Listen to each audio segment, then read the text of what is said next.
Hello, cette petite vidéo pour vous parler d'une nouveauté sur Imparato. C'est une nouveauté qui part d'un constat, celui que en fait la majorité des pièces de théâtre sont constellées d'événements sonores. Un téléphone qui sonne, un interphone qui sonne, un bip bip d'un téléphone qui reçoit un SMS, un aboiement de chien, enfin ce que vous voulez. Et que ces événements sonores vont déclencher dans la plupart du temps une situation un peu spéciale dans le déroulé de la pièce. Et souvent un enchaînement de répliques particuliers. Ces événements sonores, on les retrouve souvent dans les didascalies. Alors ce qui est très bien quand on apprend son texte, mais quand on fait une italienne, la didascalie, on l'entend pas forcément. Alors sauf quand on fait des italiennes entre comédiens, je suppose que vous avez déjà vécu ça, où il y a toujours un ou une comédienne qui se dévoue pour faire tous les bruitages, les ding-dong, dring-dring, waf-waf. Bon, et en fait nous, tout simplement, dans Imparato, on vous donne la possibilité de rajouter dans votre texte tous les bruitages que vous voulez, de manière à les entendre quand vous allez faire des italiennes avec Imparato. Ça va vous permettre d'améliorer l'ancrage du texte, des répliques qui se trouvent juste après l'événement sonore. Vous allez voir, c'est très très simple. Je vous montre ça. C'est parti. Voilà, alors, je nous ai créé un petit texte de test pour les sons.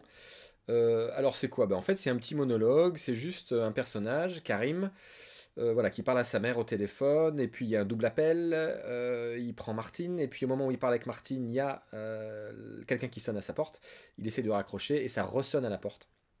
Et il parvient enfin par raccrocher. Donc, vous voyez ici, on a des sons qui sont présents dans les didascalies, il y a un signal de double appel, là il y a une sonnerie à la porte, et on ressonne à la porte.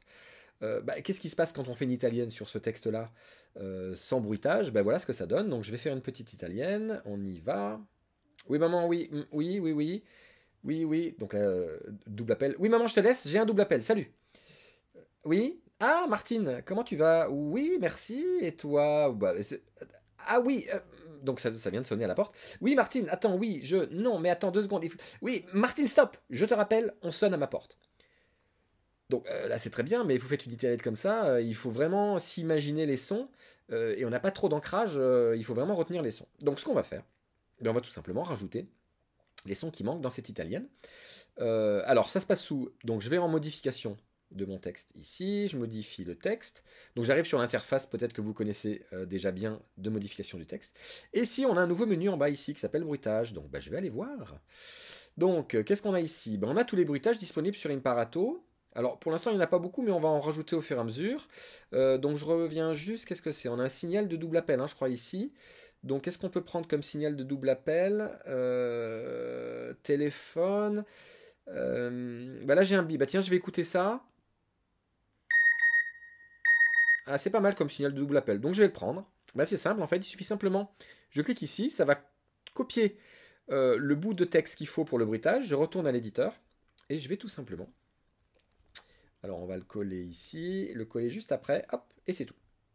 Voilà, là j'ai rajouté mon bruitage, et en fait vous voyez comment ça se passe, c'est très simple, c'est qu'il y a un nouveau personnage qui s'appelle bruitage, et ici en guise de réplique, en fait on a un mot-clé qui représente le bruitage lui-même, ici c'est bip message.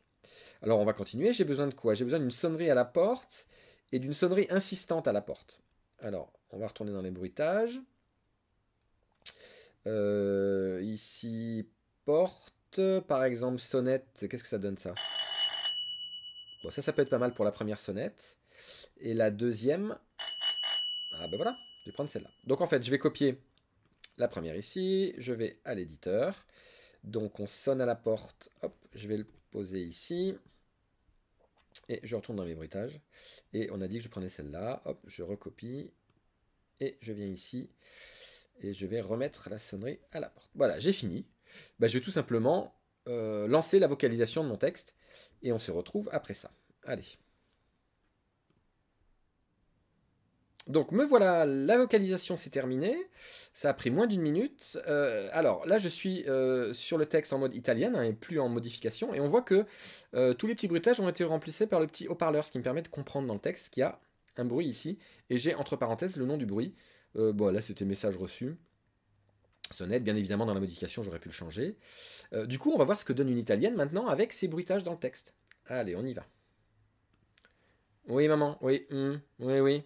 Oui, ah, oui, maman, oui, je te laisse. J'ai un double appel. Voilà, salut. Oui. Ah, Martine, comment tu vas? Oui, merci, et toi? Et je... Oui, Martine, oui, attends, non, non, non, mais 2 secondes, faut que je... Martine, oui, Martine! Stop! Je te rappelle, on sonne à ma porte. Vous avez vu la différence entre les deux italiennes? Il y en a une où bah, c'est à vous à imaginer qu'il y a un son, et la deuxième, bah, vous avez directement les sons et vous avez l'ancrage de vos répliques juste après les sons. Beaucoup plus facile, beaucoup plus simple. Vous avez vu, c'est un jeu d'enfant pour rajouter des sons. Et ben, je vous attends, rajoutez autant de sons que vous voulez dans vos italiennes. À bientôt sur une parade.